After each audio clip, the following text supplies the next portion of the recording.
Sarah Corbin.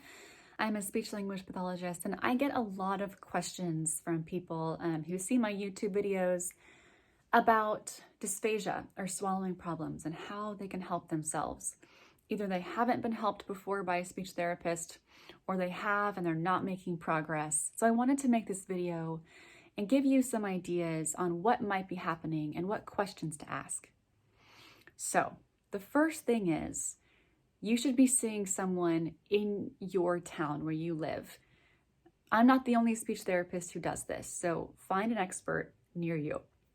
Okay, one thing you want to ask your speech therapist is, have you designed my treatment program based specifically on the deficits that you saw on the imaging study? So if you have a swallowing problem and you're now in treatment, you should have had either an X-ray, it's called a modified barium swallow study or video fluoroscopy study, or FEES, fiber optic endoscopic evaluation of the swallow. And that's where they go up one of your nostrils and the little camera hangs at the back of your throat and we watch you eat and we can diagnose what's going on with that. So those are the two imaging studies you need if you're going to have treatment for dysphagia. Ask them if they've used that imaging study to pinpoint specifically what mechanisms and muscles need to be strengthened or have improved coordination, things like that, okay? Also ask them about the dosage. If you're not showing progress, the dosage may be wrong. So go back to them and say, this is actually really hard for me to do, or this is really easy. I get done with it. I'm not really noticing any changes. You don't ever just give someone a random dosage, right? Like if you went to a trainer, they wouldn't say, oh, well, I guess you should do this 10 times. They would say, what's your limit? Where are you right now? And so one thing you can do is go home and do your exercises until you're fatigued, until you actually feel like, okay, I've worked my muscles, now I'm going to rest them. And then you can track what the dosage should be for you. That's one method of looking at this. Also to consider is this your natural plateau? Are you not going to make progress? This is going to happen for everybody, no matter what your level is.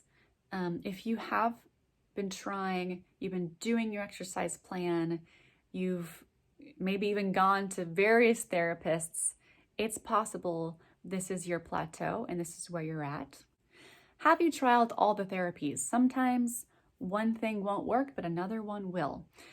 So some things to consider are, have you done neuromuscular or electrical stimulation?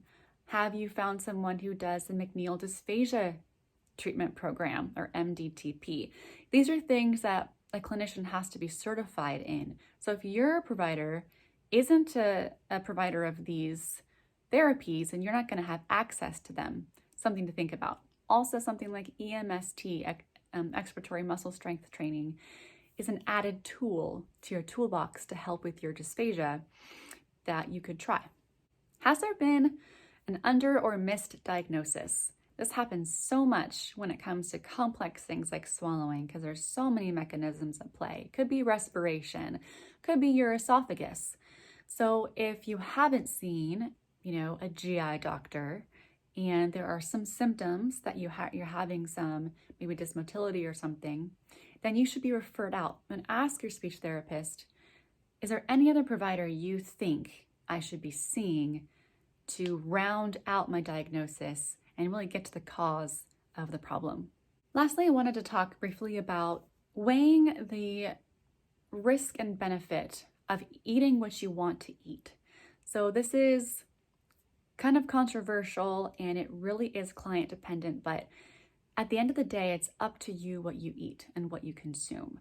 I highly recommend you work with your speech pathologist and your whole medical team, plus a dietitian. Don't forget them, they're really important. But if you are healthy, if you're not immunocompromised, if you have really good oral care, you're maybe more mobile, then there might be a good chance you're not going to get aspiration pneumonia, even if you're aspirating, because your system's going to be able to figure it out and keep you safe. So are you at a choking risk? Are you not at a choking risk? but you are aspirating a little bit. These are all things to take into consideration. Are you okay with where you're at and you don't want to move forward onto more difficult foods because it takes you too long to eat, but your team is pushing you to move forward and eat more textures, you know? Sit down. What is it that you want? What are your goals? And talk through this with your speech pathologist to weigh those risks and benefits for your optimal happiness and safety. Thanks for watching and have a wonderful day.